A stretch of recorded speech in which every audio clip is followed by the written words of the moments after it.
Welcome to bcsonlinelectures.com. This is the first lecture in Information System subject. In this lecture, we will take a look into Introduction to System Analysis and Design. Now let's see what are the learning outcome of this lecture. First, you will be able to differentiate the learning outcomes of IS, CNT and SD subjects. It is very important to understand what kind of knowledge you will get by learning these three subjects. That will help you to understand the relationship of these subjects, because learning these three subjects will give you a single knowledge set. That will be a solid foundation to become a professional IT person. Then you will be able to get a good understanding about what is an information system, system environment and system boundary.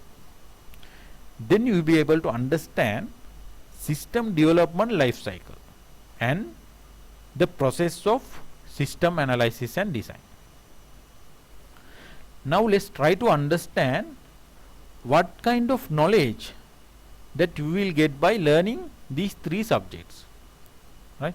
The information system subject is mainly about management of IT projects. You will learn about system development life cycle, system analysis and design, database systems, right? Data and informations, right? Data gathering techniques, system designing techniques, right? Project management, organizational skills, things like that, things like management aspects you will learn under information system subject. Computer and network technology subject is more about computer science.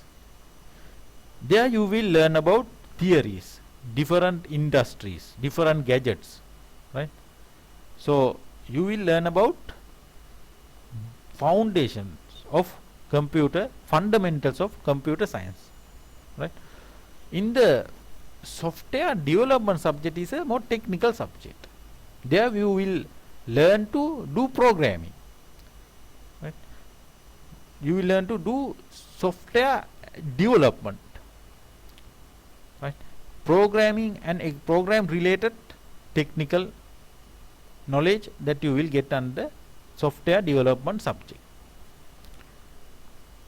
But the things you learn in the information systems or computer and network technology is important when you are actually doing a program, because the knowledge you will get from the CNT subject about memory management or data storage, it is important when you are doing actual programming.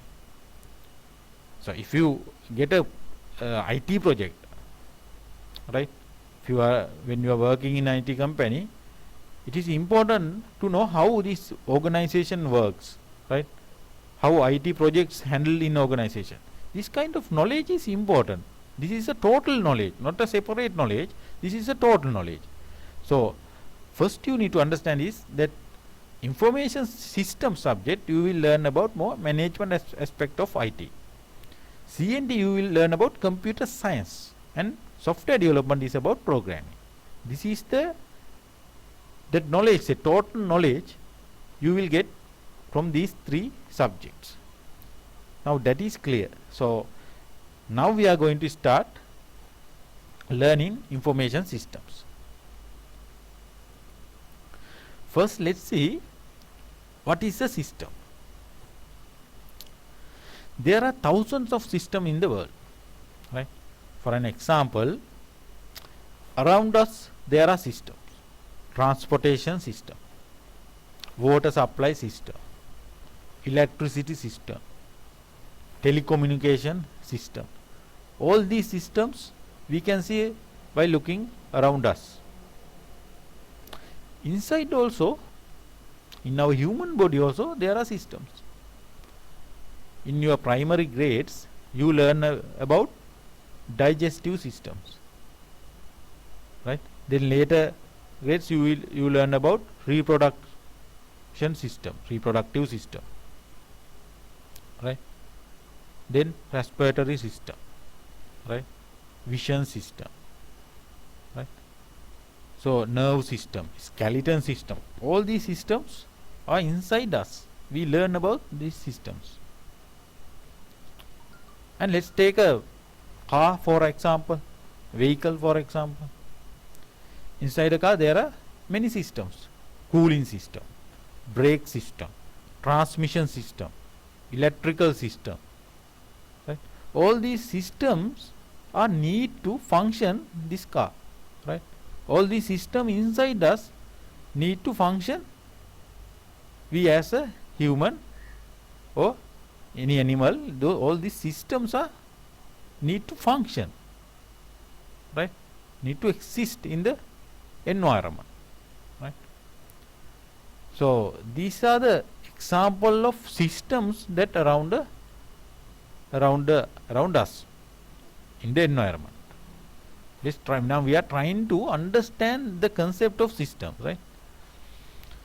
Now take example a very familiar system, digestive system. We all know about digestive system. How we define this digestive system? To define this digestive system, we need to understand the purpose of the digestive system. What is the purpose of this of the digestive system? What is the purpose? Purpose is to digest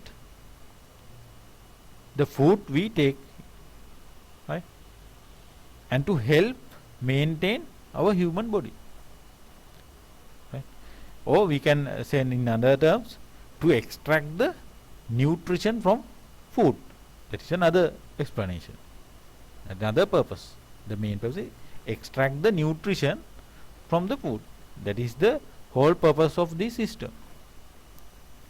Then what are the elements or components this digestive system is made of?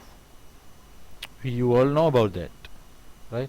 Mouth, teeth, tongue, right? Then what? Liver, right? Intestine, bladder, right? Stomach. So these are the components that this system is made of. Then we know that there's a relationship of these elements, right? Without a mouth, this system cannot function, right? Without the liver, the system cannot function. Without the bladder, this system cannot function. So these elements, all these elements are required to proper function of the system. So there's a relationship between these elements, right? We need mouth to break down large food pieces into small pieces, right?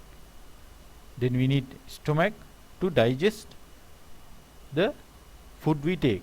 So like that, there's a relationship between these elements, right?